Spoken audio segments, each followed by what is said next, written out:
দেখুন, খারিজি মাদ্রাসা বর্ডার এলাকাতে যেভাবে ডেভেলপ হয়েছে, আমাদের মুখ্যমন্ত্রীর উপরে আগেও আমি বলেছিলাম, তার জন্য আমাকে তৃণমূল সরকার কেস দিয়েছে কি আমাদের শুভেন্দু অধিকারীকে সব সময় মারার একটা চক্রান্ত করছে। ফ্রাস্ট্রেশনে উনার আত্মসহায়ককে মারিয়ে দিয়েছিল এই আপনার অভিষেক ব্যানার্জি। এখনো আমি বলছি সতর্ক থাকা উচিত উনার, বিশেষ করে উনাকে। এই খারিজি মাদ্রাসা দেখুন, এইসব কিছু ফ্রাস্ট্রেশনে হয়, আর এটা টার্গেট কিলিং। আমি বারবার বলেছি ওনার সঙ্গে জ্যামার গাড়ি থাকা দরকার, ওনাকে বুলেট প্রুফ ছাড়া যাওয়ার দরকার নেই। বুলেট প্রুফ গাড়ি এখনো আমি দেখছি মাঝে মাঝে উনি আবার বুলেট প্রুফে উঠছেন না, এটা ঠিক না। আমি সেদিন ওনাকে নৈহাটিতে বলেছি যে আজকে উঠেছেন, কিন্তু আপনি মাঝে মাঝে ওখানে কিন্তু বুলেট প্রুফ উঠেননি না। তো এটা মানে আমার মনে হচ্ছে এটা ঠিক হচ্ছে না, যে যারা সিকিউরিটি ডাইরেক্টরেট আছে তাদের এটা দেখা উচিত এই ব্যাপারে। উনার সিকিউরিটি ব্যাপারে আমার মনে হয় যে নো কম্প্রোমাইজ। জ্যামার গাড়ি ওনার সঙ্গে থাকা উচিত।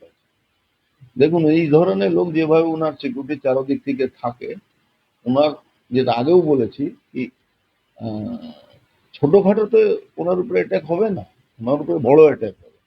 তার জন্য একটা বুলেট প্রুফ গাড়ি অ্যান্ড জ্যামার সবসময় দরকার। ওনাকে আমরা রিকোয়েস্ট করবো উনি উইদাউট বুলেট প্রুফ গাড়ি আর জ্যামার ছাড়া কনভয় মুভমেন্ট করা উচিত। হ্যাঁ, আগে তো পুলিশ ধরতো না, এখন তো আমাদের রাজ্যের পুলিশটা অ্যাক্টিভ আছে। পুলিশ তো এসটিএফ এর থেকে তৈরি হয়, মানে অ্যাক্টিভ আছে, তারা ধরছে। এবার যে জঙ্গিকে ধরা হয়েছে তার লিঙ্ক রয়েছে একেবারে পাকিস্তানের সঙ্গে, এবং ব্রিটেনের বেশ কিছু তথ্য তারা পাকিস্তানে পাচার করছে। ভাই, তোমাদের মনে নেই আমি কি বলেছি? এখানে ব্যারাকপুরের মতো জায়গাতে 16 নম্বর 18 নম্বর ওয়ার্ড হবে, সেখানে খুব কম হলে 400 পাকিস্তানি নাগরিককে এখানে ওখানকার যে কাউন্সিলর আছে, নওশাদ ছিল কাউন্সিলর, সে ডুপ্লিকেট পেপার তৈরি করে তাদেরকে পাকিস্তানি নাগরিককে ইন্ডিয়ান নাগরিক বানিয়ে তৃণমূলের কাউন্সিলর। তো এই ধরনের পুরো নদিয়া ব্রোজ, রাজাবাজার এইসব এলাকাতে দুনিয়া কামারহাটি কামারহাটি তো হাব আছে, মানে পাকিস্তানি জঙ্গিদের হাব আছে, আর্মসের হাব আছে।